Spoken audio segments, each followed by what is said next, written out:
Hi there, welcome back to the workshop.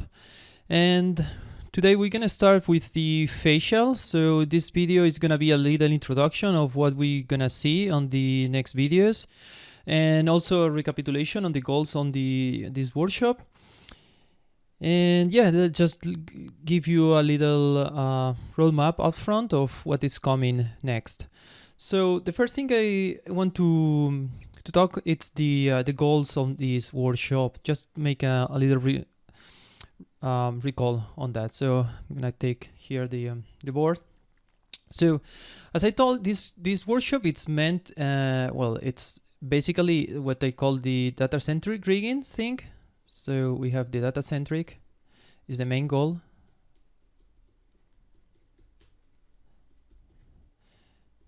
But the goal is not to show you just a boilerplate rig. It's to show you how to use this workflow technique with mGear.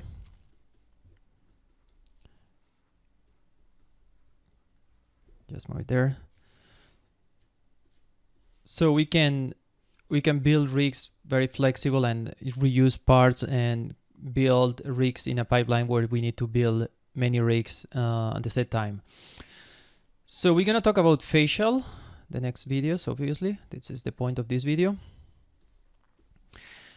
And we're gonna do it in a way that we don't see one way to rig the facial, but we see the different techniques that we have available, or that it's like the standards one, which one is best for what, or which one has the some inconvenience or advantages.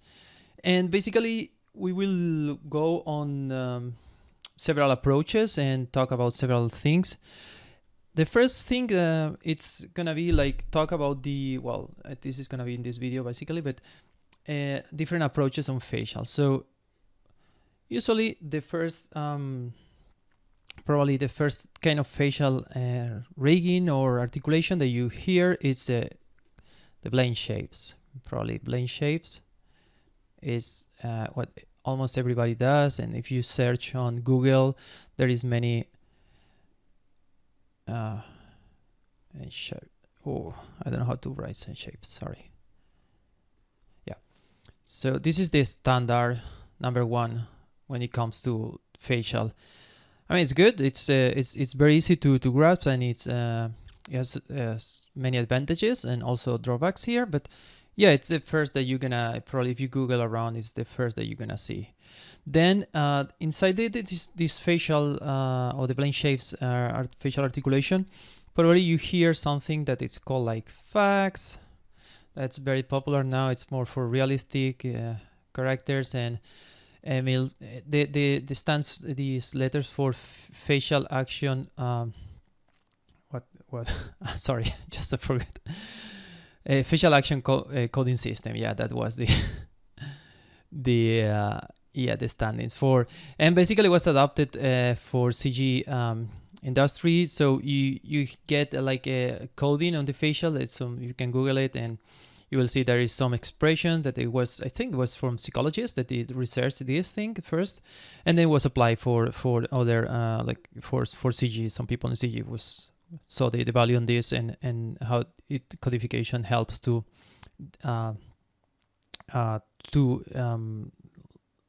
make these little parts that articulates the face.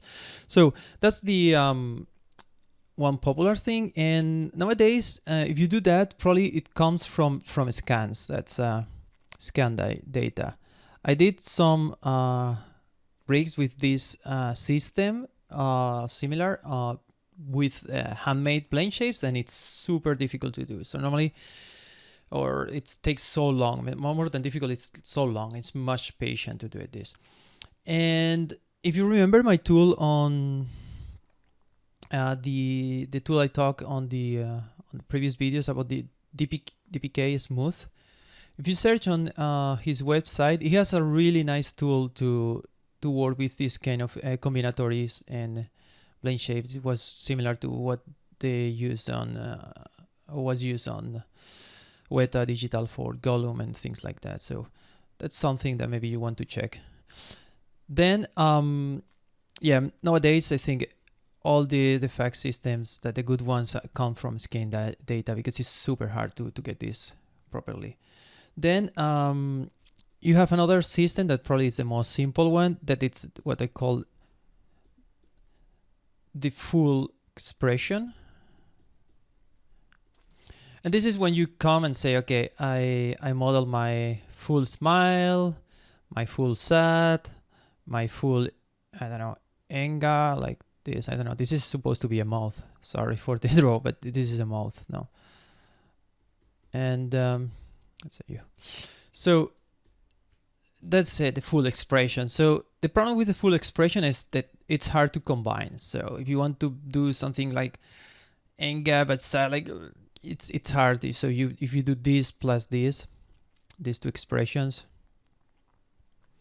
maybe it's hard to combine, but it's easier. So in some projects where, for instance, in anime style, sometimes to have a more direct control on the like not direct control on the animation itself, but that the face match the designs 100%. Sometimes they use this full expression, so they ensure that this expression that was designed by the art director is matching there. I'm not big fan of this, honestly, or at all. But yeah, it's sometimes how it's requested, and sometimes yeah it's coming because the pipeline is set like that. Then we have like what they call the technical shapes. Let's call technical shapes. I don't know how, if there is a name to distinguish between this. And basically this is a technical shape that by himself doesn't make any sense, or it doesn't look even good, but in combination with other shapes you can get expression. So for instance, this is one of the things that we're gonna do for the mouth example. So we have the mouth is neutral, so we have one that makes the stretch the mouth and one that makes curve the mouth, and then we have a combination that if you make wide and curve up the mouth, you get the smile plus probably one corrective to add some cheeks and things. So this plus corrective equal this one here. So that will be like the technical thing. And this one, it's not like I'm using only this with plane shapes, but there is a really great book a few years back, that it's this one from Hippodrome. Probably everybody knows. I'm using some of the techniques explained in this book, not everything. I took whatever I thought is more convenient for me. This may change for you or your situation, but indeed it's a really good explanation of everything, how it works. And this one is going, if I'm not mistaken, 100% blend shapes, and I will call this technical blend shapes modeling, because by his own, each of these blend shapes doesn't make like a full expression, but when you combine you get this expression. Normally these kind of blend shapes are hard to model by the model artist. So this one can be the modeler who does this, but these ones here sometimes can be the modeler also, depends on the modeler. And sometimes it's the rigger, and I will say this is in my case more often, because it's really hard and you need to combine. And well, it's not hard, that's not true. I mean, it's really hard to explain to the modeler sometimes what you need, and it's hard to the modeler to test that what it's sending to you is correct, but it's easier to model, or is what I found.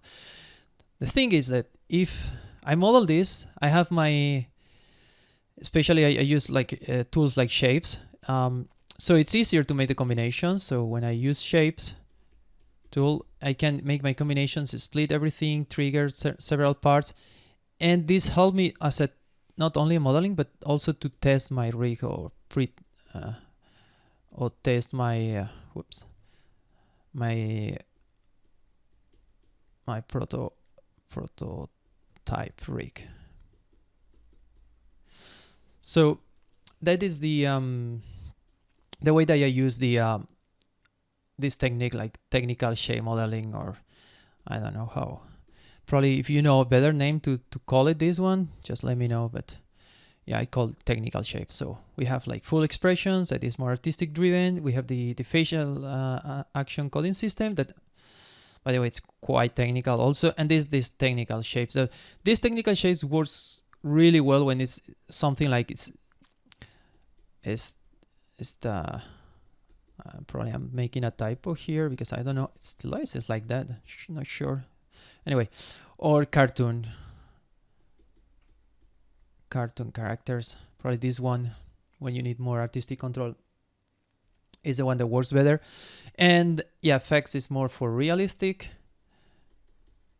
And I'm saying like the general use. I don't think it applies like 100%. I mean, you can make cartoons with facts, and there is a company called I think it's Trilateral. I think it's .com.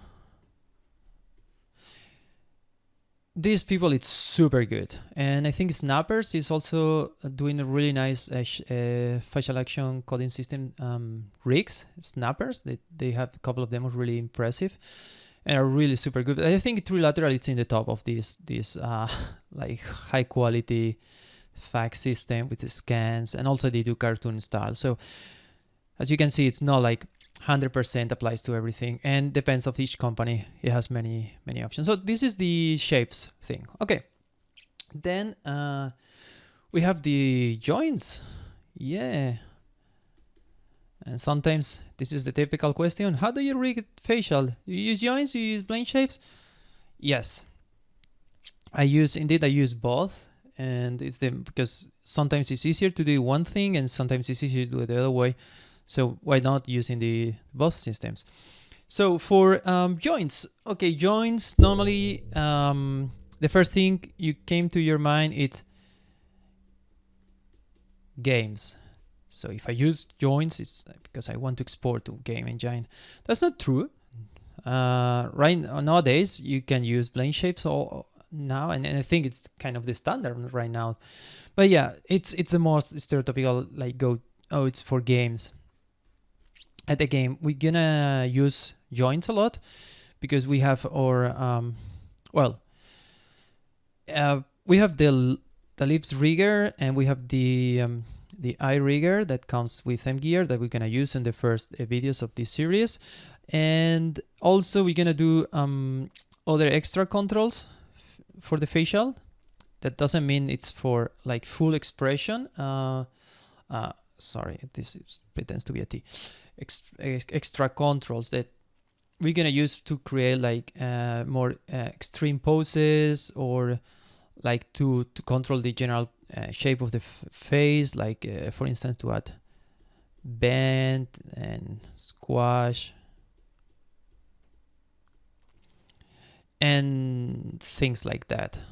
Let's say X elements it's gonna be. So when you think in facial animation, you think always the eyes, the eyebrows, the lips, and maybe cheeks and things like that.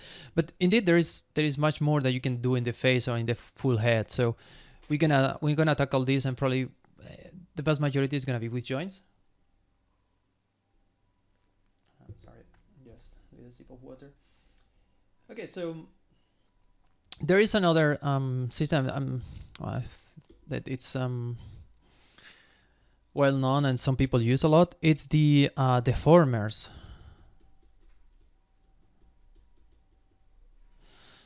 And I saw some rigs with wires and maybe lattice for squash and stress, for instance.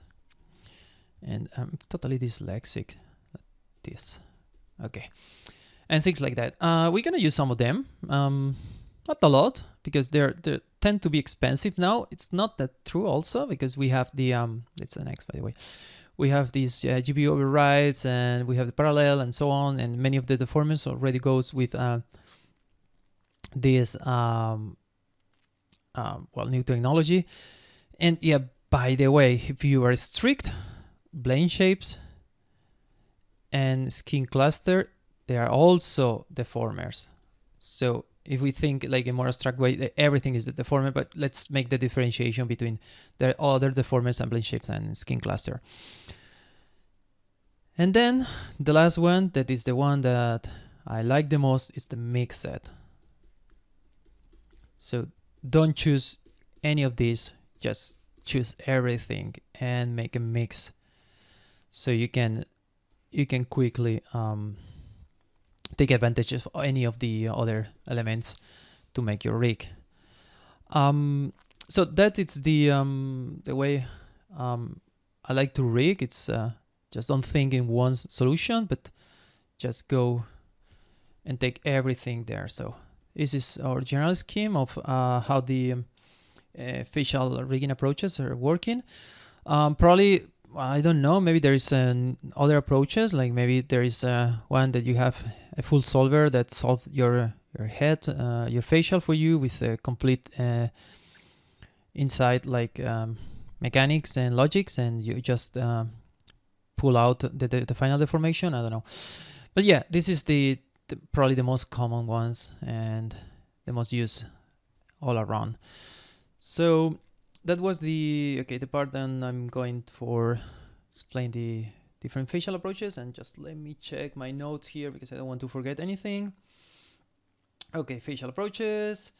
Oh yeah, and also there's just gonna make it here. Maybe change the color. Yeah, I like pink. I think it's nice. So we're gonna talk a little bit about topology. Topology. And again, I hope I spell it correctly. And yeah, topology, that's a big topic. I'm not gonna go super deep one because I'm not a modeler, so I'm probably gonna say something completely wrong and someone is gonna cry or try to punch me. But yeah, I'm gonna talk a little bit on that, and I'm gonna talk like the most basic things like I like to check when I'm working on the facial, like some things that I always look after that, so I don't have later issues with my rig or my facial. And again, one of the good sources of facial topology probably is Hippodrome. It's really good on this. Yeah, I think it's a good thing. The only, for instance, where we talk about like the default pose, also like open eyes, close eyes, things like that. And I think if you want to see good topology, and some videos that you go for Centric. He is the master of topology. He's a friend, and yeah, he killed these things with the topology. He's also an awesome rigger, so he knows how he deforms the things, and also modeler. So it's yeah, it's unique, I think. So you can go here on, I don't know if it's in his blogs, probably in modeling. Yeah, you have these time lapses here in topology. This is really good, and he has some screen captures there and there. And yeah, if you have some minutes, just spend this just looking around his website and taking notes, and just pay attention to the topology because it's very important and how it affects later the deformation. But yeah, I'm not gonna go super deep on that. That's something that probably maybe Sergi someday makes a workshop on that. I will be really happy to attend. Okay, so that's for topology very quickly here. And now next, yeah, what we're gonna do in this workshop. Yeah, that's probably the most interesting part. I'm gonna take another color. I'm gonna continue with yellow. I like yellow. Okay, so I'm again checking my notes. Sorry for the interruption. So yeah, so we're gonna rig our character. Obviously, it's model by Jose Manuel Linares, also really good modeler. And it has a really good topology, and we're gonna use this as a default starting point for the or facial modeling. And we're gonna do at least 3 different configurations here. So for the workshop,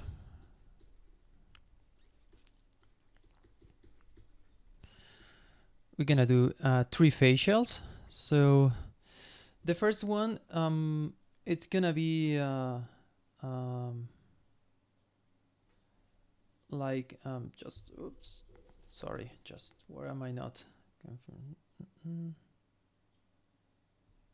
Oh yeah, here. Sorry. So yeah, the one that we're gonna use only one with the tools that we have available. Means the eye rigger,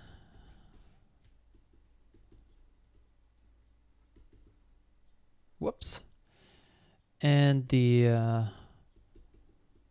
lip rigger, and we're gonna add some joints.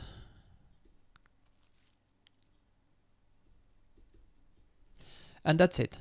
So this is gonna be the simple one. Just gonna put simple.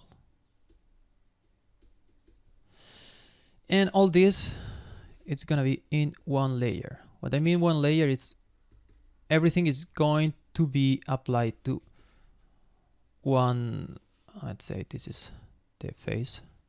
Look at that. One face, one geometry. Object, not obj, but object. And whoops. Yeah, that will be the first one. The second one, it's gonna be similar, but we're gonna do it with plane shapes. So we're gonna add, not only with plane shapes, sorry, but we're gonna add plane shapes. So it's gonna be this plus these plane shapes. So I'm still thinking if I'm gonna go on the modeling of the plane shapes. Probably I'm gonna do some time lapse for the modeling, but yeah, we're gonna create these elements, and we're gonna connect it, and we're gonna go and work mainly with shapes tool here.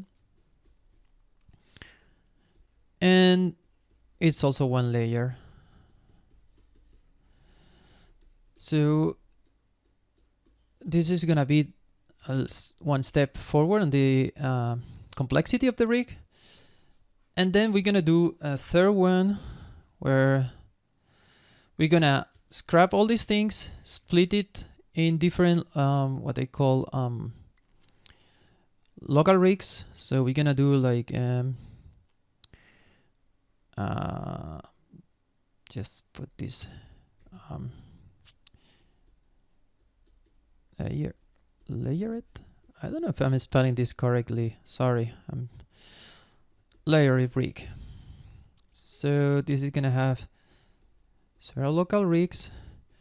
We're gonna see how to approach this, how to compound and organize. So we're gonna talk about the organization. And we're gonna talk about also like the advantages and disadvantages.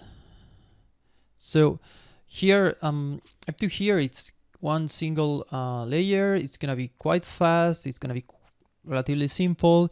Here we're gonna mix everything, and there is some like trade-offs. So we're gonna get some flexibility, quite a lot, but in exchange we're gonna give up some performance. This is gonna be can be infinite amount of layers, and well, that's not true. It's gonna crash your computer if you do infinite, but you get the point. It's gonna be I don't know, can be fair enough. I don't want to give any number, but I did some that goes up to maybe 15-20 layers easily, like really simple layers. Don't get like scared with that, but yeah, it's gonna be quite a lot. And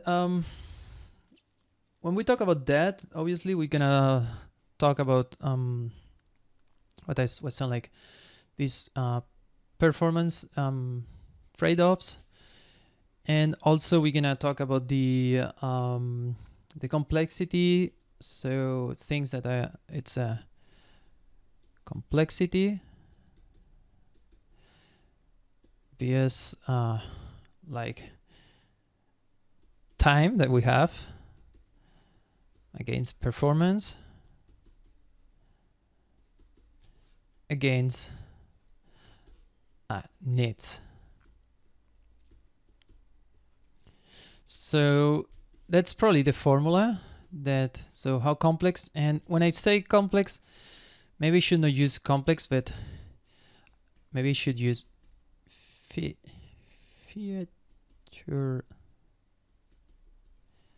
features.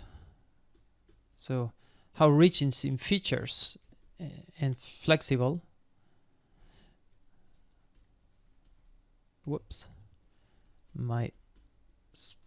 I'm terrible. I hope you understand what I'm writing here. So how much time it takes, how much performance do you give up, and do you really need all this? So it depends on the project, depends of the final platform. Like say if it's a render, it's a game, what is it? It's something else. So you need to consider these elements. And yeah, that's the general overview of the rig. Sorry, it's much talking, a lot of boarding here, but I hope it makes sense for you. It makes a clear picture of what we are going for, and yeah, it makes you to be more interested on this part. Obviously, we're gonna do all these elements. We're gonna create the custom steps. We're gonna rebuild the rigs. We're gonna change our mind. We're gonna rebuild again. We're gonna rebuild and change the design while we are doing it.